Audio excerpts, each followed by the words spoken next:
Hello everybody, it is Emery48 here, and today's video is on Star Wars Cloak of Deception, which is by James Lucchino, and this video is on Part 3, The Outlying Systems. Chapter 18. 7 Jedi have made the journey to Asmeru to negotiate with the Nebula Front. The ship that accompanied the Jedi to Asmeru was attacked and destroyed by the Hawkbat and other Nebula Front ships. The Prominence, the ship carrying the Jedi, was also attacked. It was heading for a crash landing on a lake. Chapter 19. The Jedi swam to a nearby island. Shortly after, some boats carrying Nebula Front members greeted the Jedi. The Nebula Front want Valorum to cancel the summit on Eridu because it will unite the Trade Federation and Commerce Guild against the Nebula Front. The Nebula Front offered to take the Jedi off the island and imprison them more comfortably. The Jedi on this mission are Vagiri, Yaddle, Qui-Gon, Obi-Wan, Depa Billaba, Ki-Adi-Mundi, and Saesee Tiin.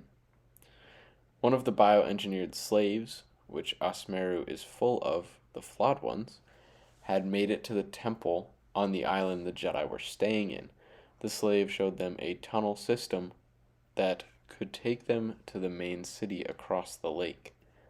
When the Jedi emerged from the tunnel system, the Nebula Front surrounded them. The Nebula Front offered a truce with the Jedi, which was accepted. Then the person speaking with the Jedi had the 3 slaves that had led the Jedi to the city killed.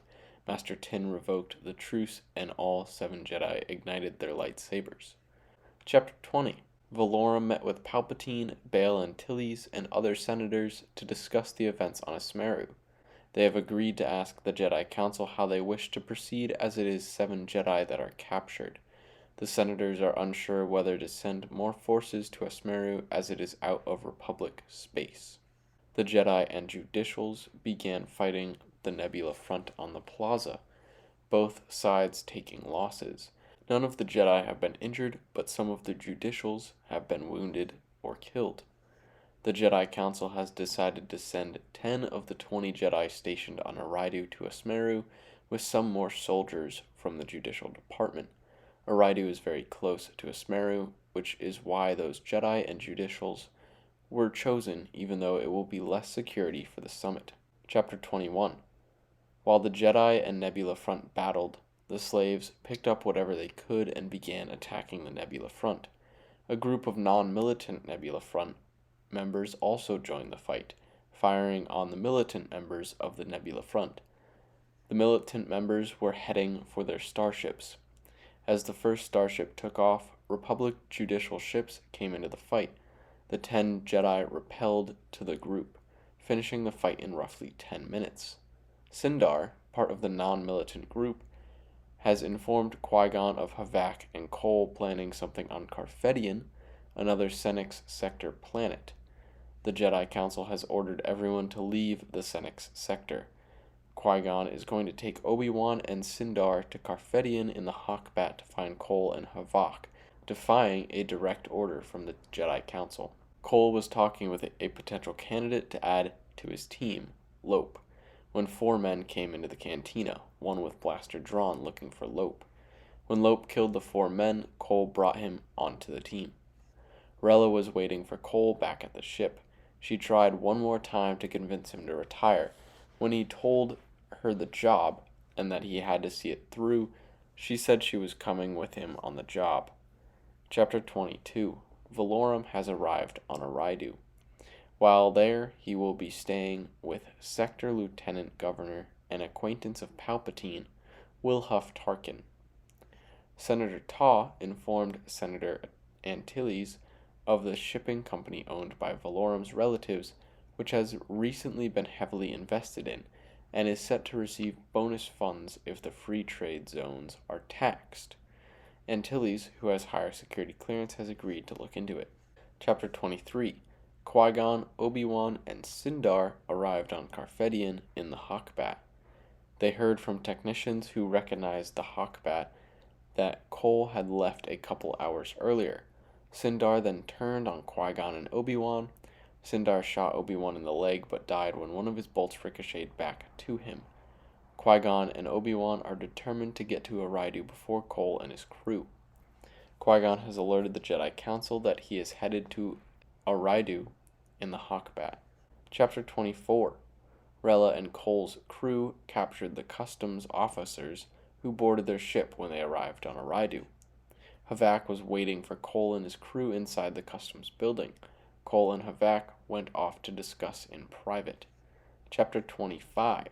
Qui-Gon and Obi-Wan have arrived on Eridu, greeted by Adi Gallia. Tin, Ki-Adi-Mundi, and Vergiri are on their way to Eridu from Coruscant. Havak turned on Cole, shooting Cole, Boini, and Rella, leaving them all on the ground to die. Valorum has told Qui-Gon, Obi-Wan, and Gallia that he will not delay the start of the summit even if the Nebula front could likely threaten his life. Chapter 26. Palpatine debated mildly with Senator Gracchus while in the immigration line after arriving on Eridu. After the conversation, Gracchus got the impression Palpatine would be a future Supreme Chancellor.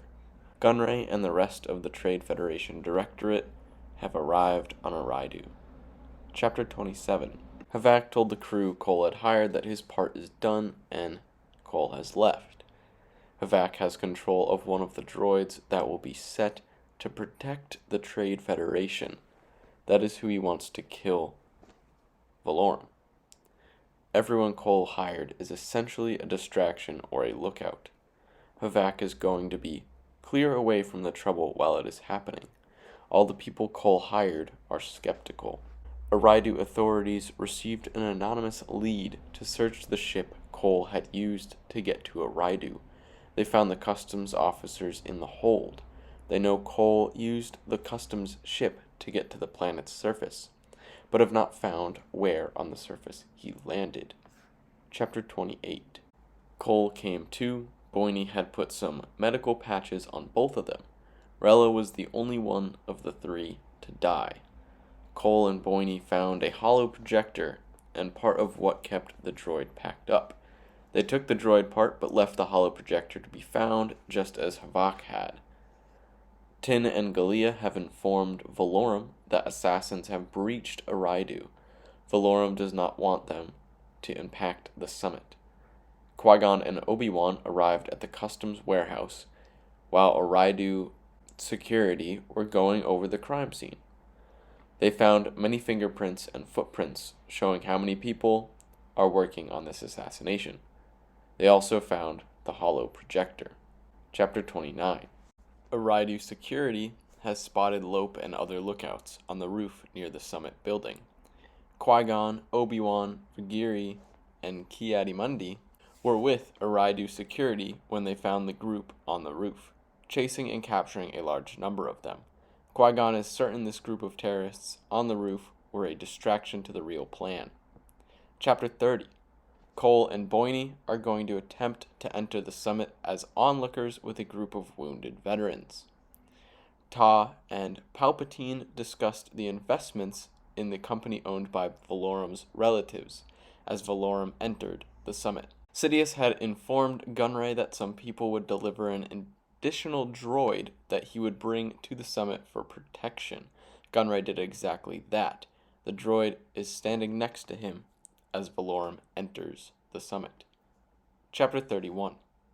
Boini and Cole have made it into the summit, keeping their eyes peeled for Havak. Qui-Gon and Obi-Wan found Cole and Boini. Qui-Gon and Obi-Wan can obviously see that Cole and Boini are injured. Cole has informed Qui-Gon and Obi-Wan of the droid added to the Trade Federation's security. Cole has agreed to bring Qui-Gon to Havak.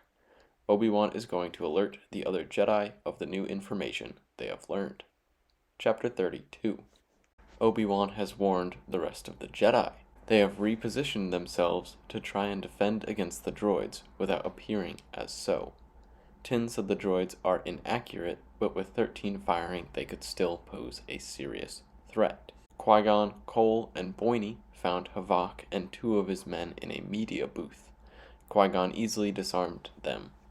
Cole is staying with Havak and the other 2 while Qui-Gon and Boini go for the sniper who is set to start the assassination.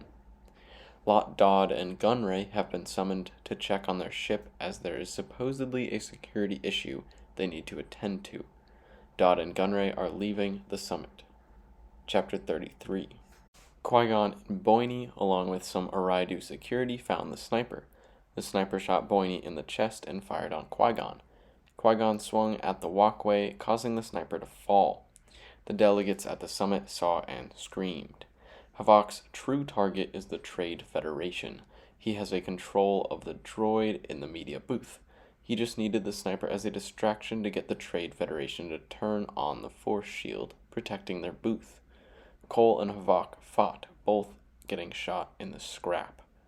The droids turned and killed all of the Trade Federation Directorate, but Gunray and Lot Dodd because they had already left, while the Jedi went to protect Valorum.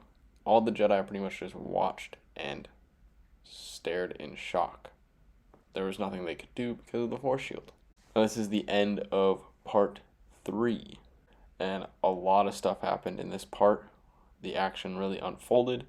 Not really how I was expecting the part to go, but I really enjoyed this part, and I'm interested to see how it will get wrapped up in part 4.